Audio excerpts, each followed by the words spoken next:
கொஞ்சம் லேட்டாக வந்தன்றதால ரொம்ப லேட்டாக விட்டுட்டார் தம்பி. எல்லாரும் பேசி முடித்து நன்றி சொல்கிற நிலையில் என்னை விட்டுட்டார். நான் ஒரு சிலருக்கு நன்றி சொல்லி ஆகணும். நான் மொத்தம் ஒரு 20 பேர்கிட்ட சொல்லியிருந்தேன். நான் வந்த உடனே கைத்தட்ட சொல்லி அதில் 10 பேர் தான் கைத்தட்டினாங்க. இந்த செல்வமணி, சிவா இவங்கெல்லாம் கைத்தட்டல.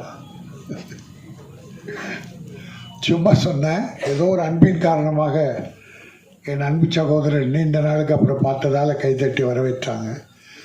எல்லாருக்கும் நன்றி. மனதால் வரவேற்ற அத்தனை பேருக்கு நன்றி. எனக்கு தொழில் ரொமான்ஸ். இப்போ எல்லாருமே நம்ம தமிழில் டைட்டில் தான் நல்லதுன்னு நினைக்கிற காலத்தில் நிறைய இங்கிலீஷ் டைட்டிலாக வந்துக்கிட்டே இருக்குது. ஆனால் இந்த படத்தில் சகோதரர்கள் தமிழும் வைத்து இங்கிலீஷும் ஆங்கிலத்தையும் சேர்த்து வச்சுருக்காங்க. எனக்கு தொழில் காதல். காதல் ரொமான்ஸ்னால் காதல் இல்லை, காதலை விட அடுத்தபடியாக ரொமான்ஸ்னா டைரக்டர் சார் காதல் தானே? காதல் தான், ரொமான்ஸும் காதல் தான். எனக்கு தொழில் காதல் இப்போது ஒரு ஸ்டைலாக இருக்குது, நல்லா இருக்குது. எனக்கு தொழில் ரொமான்ஸ் போது சில யங்ஸ்டர்ஸ் இந்த காலேஜில் லவ் பண்ணிட்டு தள்ளின்னு வராங்க இல்லையா தேட்டருக்கு, அவங்கெல்லாம் கொஞ்சம் ரொமான்ஸுக்காக வருவாங்க, நிறைய வருவாங்க. எனக்கு இந்த பார்க்கும்போது நான் ரொம்ப நல்லா இருக்குன்னு சொன்னாங்க. தம்பி திருமலை தான் சொன்னான், ரொம்ப நல்லா இருக்குன்னு. அதனால தான் நம்பி நம்ம பண்ணிட்டேன். இதெல்லாம் இவ்வளோ காலம் கஷ்டப்பட்டால் கூட இதெல்லாம் வெற்றி பெறுவேன். அவன் ஒரு போராளி, சினிமா போராளி. என் சிஷ்யன் சொல்லலாம், நான் ஒரு போராளி. இப்போது எனக்கு அடுத்து என்ன தம்பி, அதாவது கஷ்டத்தையே இஷ்டப்பட்டு எடுத்துக்குவான், கஷ்டப்படுவான், அது இஷ்டப்பட்டு படுவான், வெற்றி அடையிற வரைக்கும் போட்டிடுவான், தவறுகளை சுட்டி காட்டுவான், தட்டி கேட்பான். யாருக்கும் ஜால்ரா அடிச்செல்லாம் பழக்கம் கிடையாது. நல்லது நடக்கணும். சினிமா முதலீடு செய்கிற ப்ரொடியூசர் அத்தனை பேரும் நல்லா இருக்கணும், அதுக்காக போராடுவான்.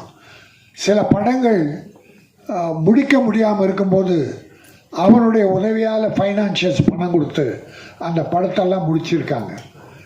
ஆக அப்படி ஒரு நல்ல மனம் படைத்த அருமை தம்பி திருமலை இன்றைக்கு இந்த படத்தை எடுத்து செய்கிறான் ப்ரொடியூசர்னால் முதல்ல மகிழ்ச்சி. பல பேர் அடைந்தாலும் நான் மிகப்பெரிய மகிழ்ச்சி அடைகிறேன். அவன் வெற்றி பெறுவான். இந்த இயக்குனர் தம்பி பாலாஜி ரொம்ப எளிமையாக இருக்கார். இந்த எளிமையே உங்களை வரவேற்கும், வாழ்த்தும். காதலிக்க நேரமில்லைன்னு ஒரு படம், அற்புதமான படம், காதல் கலந்த காமெடி படம்.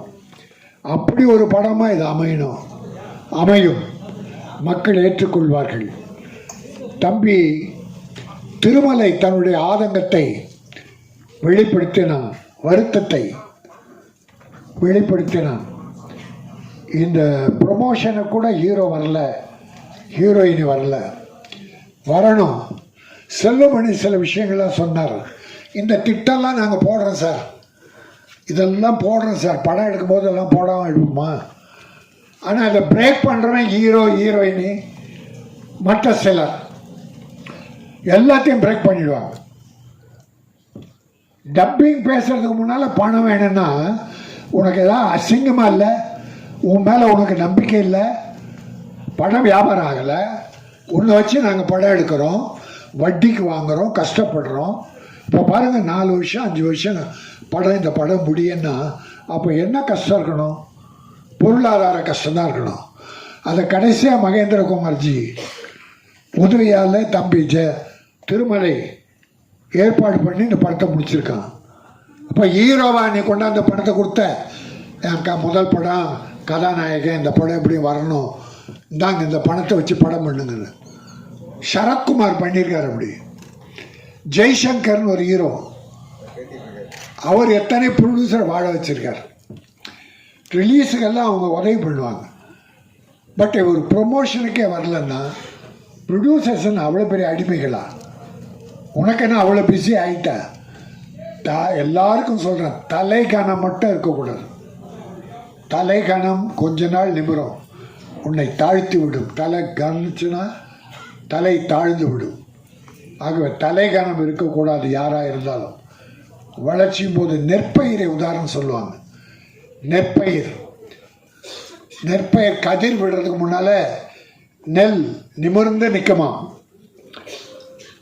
கதிர் விடுகிற போது அந்த நெற்பயிர் தலை தாழ்ந்து இருக்குமா. அது அறிவின் முதிர்ச்சி. அது போல வளர புகழ் வளர வளர அமைதியும் தன்னடக்கம் இருந்தால் நீ மேலும் உயர்வாய். அடுத்தவங்க வைத்தறித்தலுக்கு சாபத்துக்கு மட்டும் ஆளாகாதீங்க யாராக இருந்தாலும். ஆனால் நான் இவ்வளோ சொன்னாலும் என் தயாரிப்பாளர் மேலே தான் நான் குறைப்பட்டுக்குவேன். வேறு எவனை பற்றியும் நான் குறைப்பட மாட்டேன். போட்டி போட்டுக்கிட்டு இந்த படம் வெற்றி பெற்றா முதல்ல அந்த ஹீரோ கிட்ட போய் நிற்க போகிறது யார்? இப்போ எழில் மரங்கொத்தி பறவைன்னு ஒரு படம் எடுத்தார், டைரக்ட் பண்ணார். சூப்பர் ஹிட் படம். ஒரு சிவகார்த்திகேயன் ஒரு ஹீரோ உருவானார். இப்போ எழில்கிட்ட எவ்வளோ பேர் வராங்க. அவர் படம் பண்ணிக்கிட்டு இருக்கார். ஒரு அமைதியான அற்புதமான இயக்குனர். ஆனால் இன்றைக்கி சிவகார்த்திகேயன் பெரிய லெவல். நல்லா இருக்கட்டும், நல்லா இருக்கு, தப்பே சொல்லலை. பட் உன்னை தூக்கி விட்டவர்களே ஒரு டைரக்டர் இல்லைன்னா ஹீரோ இல்லை சார், ஹீரோயின் இல்லை சார்.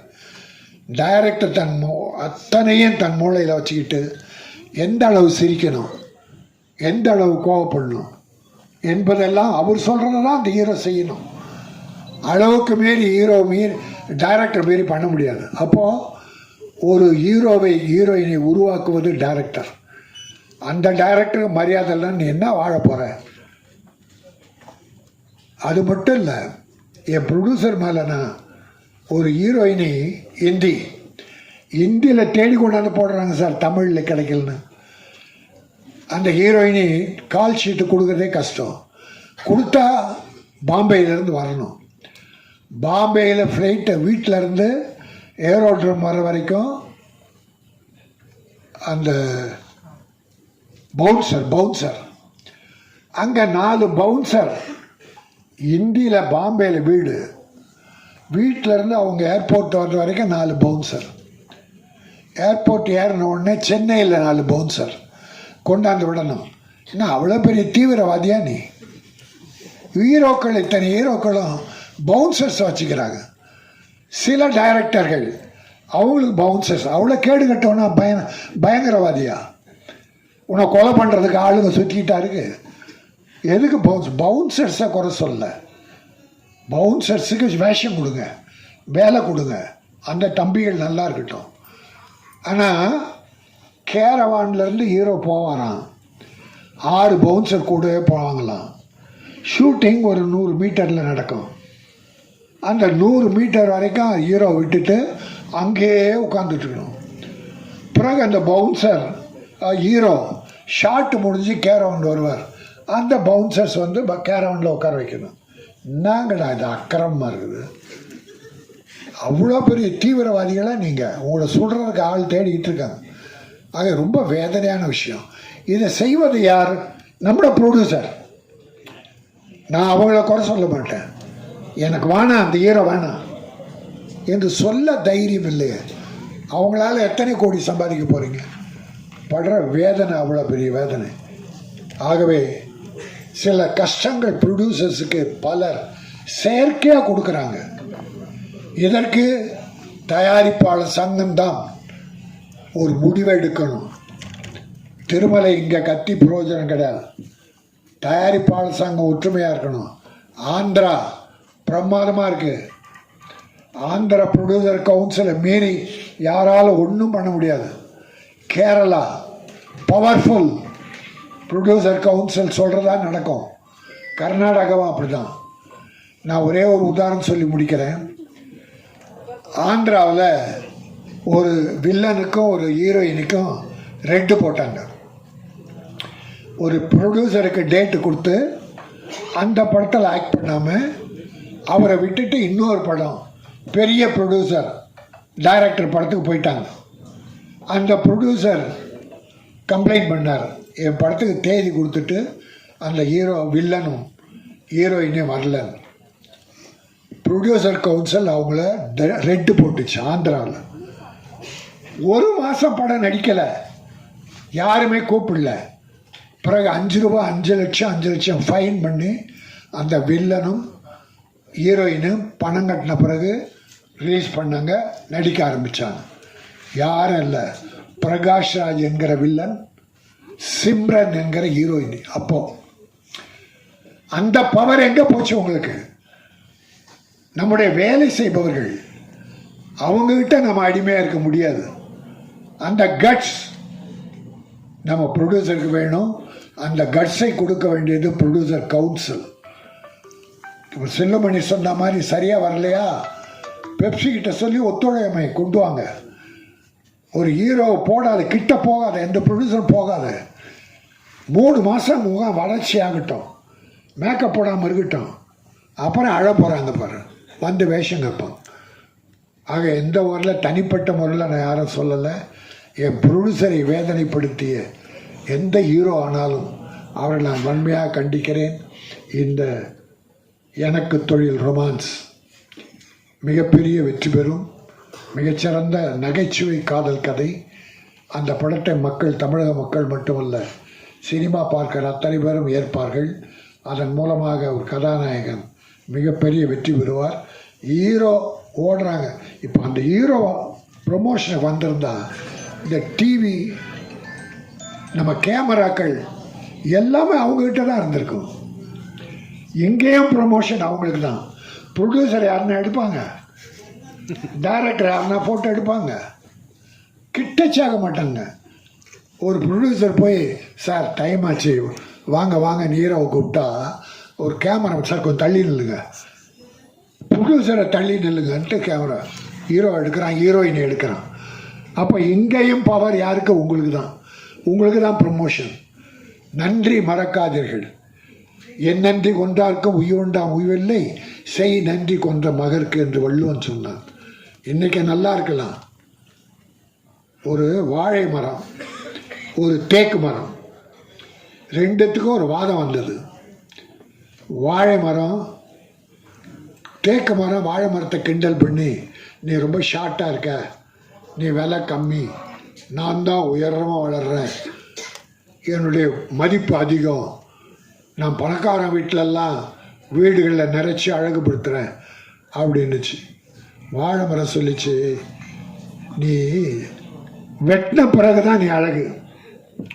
உன்னை அறுத்து மரம் வளர்ந்த பிறகு தேக்கு மரத்தை அறுத்து பீரை செய்கிறானோ என்ன பண்ணுறானோ, பொருள் அழகிய பொருள். ஆனால் வாழை மரம் வாழுகிற காலத்திலேயே, வளர்கிற காலத்திலேயே வாழைக்காயாக, வாழைப்பழமாக, வாழை இலையாக, தண்டாக, நாராக, அத்தனை பொருளையும் வாழுகிற காலத்திலேயே மக்களுக்கு கொடுப்பது அதுதான் சிறந்தது. அது மட்டுமல்ல, அது காலம் முடியும் போது 4 வாழை கன்றுகளை விட்டு விட்டு செல்லும். இந்த மக்களுக்காக 4 வாழை கன்றுகளை விட்டு விட்டு அது அழியும். அதை கல்யாண வீட்டில் மாட்டி வைப்பான், கல்யாண வீடு அலங்கரிக்க. அப்படி வாழுகிற காலத்தில் அடுத்தவர்களுக்கு உதவியாக இருக்க வேண்டும்.